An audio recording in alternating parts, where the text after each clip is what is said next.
আসসালামু আলাইকুম ভিউয়ার্স। আজকে আমাদের আলোচিত বিষয় চর্যাপদ। আর এই অধ্যায়টি আমি আজকেই শেষ করেছি। যতটুকু জেনেছি, যতটুকু পড়েছি, তার কিছুটা আপনাদের মাঝে শেয়ার করব। আমরা সকলেই জানি বাংলা সাহিত্যের আদি নিদর্শন হচ্ছে চর্যাপদ। আর এই চর্যাপদ সম্পর্কে কিছু প্রশ্নের সমাধান আজকে করব। কোন সাহিত্যকর্মে সান্ধ্য ভাষার প্রয়োগ আছে?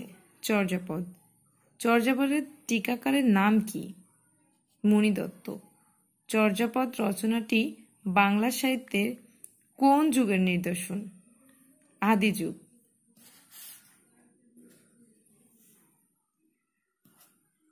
বাংলা ভাষার প্রথম কবিতার সংকলন? চর্যাপদ। চর্যাপদ হল সাধন সঙ্গীত।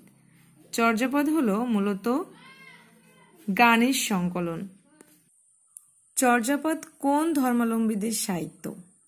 সহজিয়া বৌদ্ধ। চর্যাপদের সঙ্গে কোন ধর্মের নাম সংশ্লিষ্ট? বৌদ্ধ ধর্ম। বাংলা ভাষার আদি নিদর্শন চর্যাপদ আবিষ্কৃত হয় 1907 সালে। কোন রাজবংশের আমলে চর্যাপদ রচনা শুরু হয়? পাল। চর্যাচর্য বিনিশ্চয়ের অর্থ কি? কোনটি আচরণীয়, কোনটি আবার নয়? বাংলা ভাষার প্রথম কাব্য সংকলন চর্যাপদ। চর্যাপদ আবিষ্কারক হরপ্রসাদ শাস্ত্রী। চর্যাপদ আবিষ্কৃত হয় কোথা থেকে? নেপালের রাজ গ্রন্থশালা থেকে। চর্যাপদ প্রথম কোথা থেকে প্রকাশিত হয়? বঙ্গীয় সাহিত্য পরিষদ থেকে।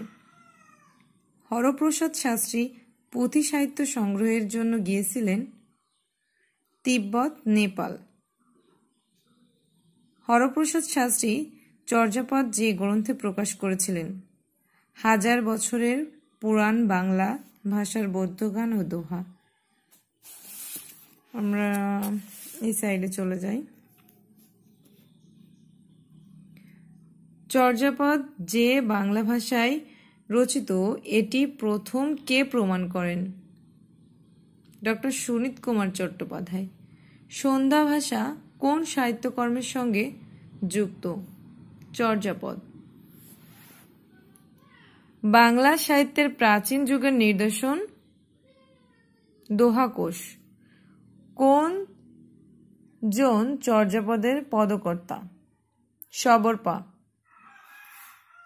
চর্যাগীতি রচনার সংখ্যাধিক্যের দ্বিতীয় স্থানের অধিকারী কে? ভুসুকপা। হরপ্রসাদ শাস্ত্রী কাকে চর্যার আদি কবি মনে করেন? লুইপাকে।